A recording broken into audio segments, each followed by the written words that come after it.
High বন্ধুরা, আমি প্রিয়া। আমার প্রিয়া কিচেনে তোমাদের স্বাগত। আজ তোমাদের করে দেখাবো ভাজা মশলার আলুর রেসিপি।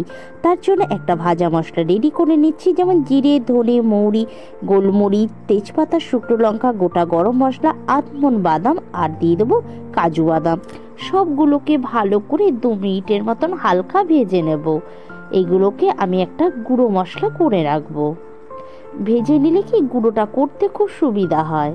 আমার হালকা ভাজা হয়ে গেছে, এগুলোকে তুলে নিচ্ছি।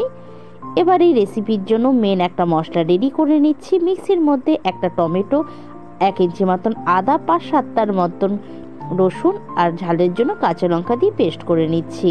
কড়াইয়ের মধ্যে আগেই আমি কিন্তু কড়াইটা ধরিয়ে দিইনি। দিয়ে দিলাম আলুগুলো, একটা বড় আকারে পেঁয়াজ কুচি, মিক্সিতে করে রাখা মশলা, দিয়ে দেবো হলুদ, সামান্য একটু মিষ্টি, স্বাদ অনুযায়ী লবণ আর ভেজে রাখা মশলাটা দিয়ে দেবো। 100 গ্রামের মতন টক দই। দইটা আমি একটু মিক্সিতে ফাটিয়ে দিয়েছি, তাহলে ফেটে যাওয়ার ভয়টা থাকবে না। রঙের জন্য দিয়ে দিলাম কাশ্মীরি লঙ্কার গুঁড়ো আর দিয়ে দিলাম তেল।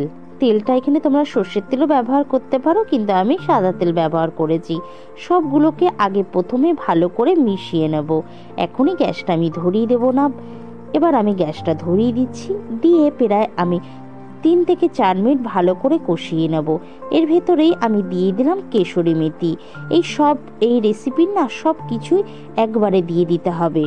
এবার প্রায় 5 থেকে 6 মিনিট ভালো করে আগে মশলাটাকে কষিয়ে নেব, তাহলে কি মশলা দিয়ে যে কাঁচা গন্ধটা আছে সেটা আর থাকবে না।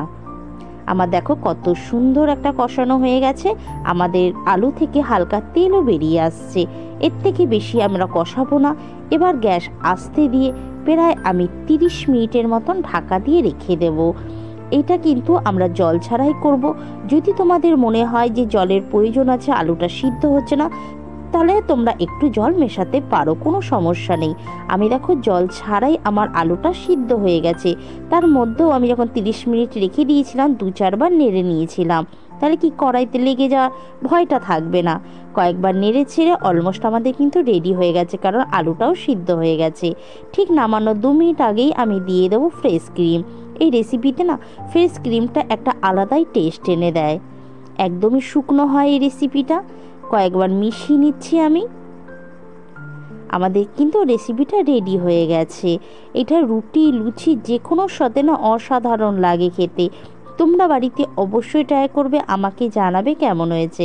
রান্নাটা ভালো লাগলে একটা সাবস্ক্রাইব করে দিও। Thank you so much.